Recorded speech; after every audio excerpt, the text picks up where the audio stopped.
जून से देश के सभी नागरिकों को मुफ्त में वैक्सीन मुहैया कराएगी। केंद्र सरकार वैक्सीन निर्माताओं से कुल वैक्सीन उत्पादन का 75% हिस्सा खरीदकर राज्य सरकारों को मुफ्त देगी। ये व्यवस्था लागू होने में 2 सप्ताह का वक्त लगेगा। इससे अब 18 वर्ष की आयु के लोग भी मुफ्त वैक्सीन कार्यक्रम से जुड़ जाएंगे। 21 जून सोमवार से देश के हर राज्य में 18 वर्ष से ऊपर की उम्र के सभी नागरिकों के लिए भारत सरकार राज्यों को मुफ्त वैक्सीन मुहैया कराएगी। वैक्सीन निर्माताओं से कुल वैक्सीन उत्पादन का 75% हिस्सा भारत सरकार खुद ही खरीदकर राज्य सरकारों को मुफ्त देगी। यानी देश की किसी भी राज्य सरकार को वैक्सीन पर कुछ भी खर्च नहीं करना होगा।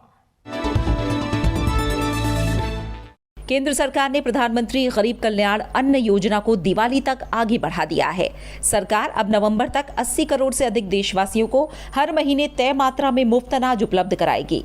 प्रधानमंत्री ने कहा कि महामारी के समय में सरकार गरीब की हर जरूरत के समय उसका साथी बनकर खड़ी है। सरकार ने फैसला लिया है कि प्रधानमंत्री गरीब कल्याण अन्न योजना को अब दीपावली तक आगे बढ़ाया जाएगा। महामारी के इस समय में सरकार गरीब की हर जरूरत के साथ उसका साथी बनकर खड़ी है। यानी नवंबर तक 80 करोड़ से अधिक देशवासियों को हर महीने तय मात्रा में मुफ्त अनाज उपलब्ध होगा। देश में पहली बार करीब 2 महीने बाद कोविड-19 के सबसे कम नए मामले दर्ज किए गए हैं। पिछले 24 घंटों में 1 लाख दैनिक नए मामले दर्ज किए गए हैं, जो 61 दिनों में सबसे कम है। लगातार 25वें दिन दैनिक नए मामलों से ठीक होने वालों की संख्या अधिक रही है। पिछले 24 घंटों के दौरान 1,74,399 मरीज ठीक हुए हैं। पिछले 24 घंटों में सक्रिय मामलों में 76,000 से अधिक की कमी आई है और सक्रिय केस लोड 14 लाख तक कम हो गया है। इसके चलते रिकवरी रेट बढ़कर 93.94% हो गया है। देश में 6 जून तक कुल 36 करोड़ 63 लाख से अधिक नमूनों का परीक्षण किया गया है। कल 15,87,000 से अधिक नमूनों की जांच की गई है। अब साप्ताहिक सकारात्मकता दर यानी पॉजिटिविटी रेट वर्तमान में 6.21% है।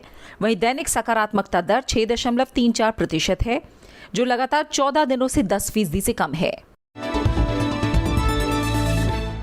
देश में अब तक 23 करोड़ 27 लाख लोगों को कोविड-19 से बचाव के टीके लगाए जा चुके हैं। पिछले 24 घंटों के दौरान 33,53,000 कोविड के टीके लगाए गए।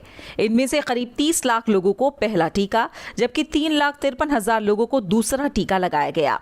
केंद्र सरकार ने अब तक निःशुल्क श्रेणी और प्रत्यक्ष राज्य खरीद श्रेणी के जरिए राज्यों और केंद्र शासित प्रदेशों को 24 करोड़ 60 लाख से अधिक टीके उपलब्ध कराए हैं। राज्यों और केंद्र शासित प्रदेशों के पास अभी भी लगाए जाने के लिए 1 करोड़ 63 लाख से अधिक कोविड टीके उपलब्ध हैं। रेलवे ने 15 राज्यों को 26,281 टन तरल चिकित्सा ऑक्सीजन की आपूर्ति का रिकॉर्ड बनाया है। राज्यों को लगातार चिकित्सा ऑक्सीजन की आपूर्ति जारी है। अब तक 376 ऑक्सीजन एक्सप्रेस अपनी यात्राएं पूरी कर चुकी हैं। ऑक्सीजन एक्सप्रेस से उत्तराखंड, कर्नाटक, महाराष्ट्र, मध्य प्रदेश, आंध्र प्रदेश, राजस्थान, तमिलनाडु, हरियाणा, तेलंगाना, पंजाब, केरल, दिल्ली, उत्तर प्रदेश, झारखंड और असम को चिकित्सा ऑक्सीजन की आपूर्ति की जा चुकी है। ऑक्सीजन एक्सप्रेस की यात्रा 24 अप्रैल को महाराष्ट्र में आपूर्ति करने से शुरू हुई थी। आंध्र प्रदेश और कर्नाटक को 3-3 हजार टन से अधिक तरल चिकित्सा ऑक्सीजन मिल चुकी है। प्रधानमंत्री नरेंद्र मोदी ने कल 24वें बिम्स्टेक दिवस पर अपने एक संदेश में हाल के वर्षों में कई मोर्चों पर इस समूह की प्रगति की सराहना की। उन्होंने महामारी के समय निरंतर एकजुट होकर काम करने की आवश्यकता पर जोर दिया। प्रधानमंत्री ने कहा कि कोविड महामारी अभूतपूर्व चुनौती है और हम सबके लिए परीक्षा की घड़ी है। प्रधानमंत्री ने बिम्स्टेक के फ्रेमवर्क के तहत हाल के वर्षों में क्षेत्रीय सहयोग में बढ़ोतरी पर संतोष व्यक्त किया। प्रधानमंत्री ने परिवहन कनेक्टिविटी के लिए बिम्स्टेक मास्टर प्लान और बिम्स्टेक चार्टर को अंतिम रूप देने सहित विभिन्न मोर्चों पर इस समूह की प्रगति की सराहना की।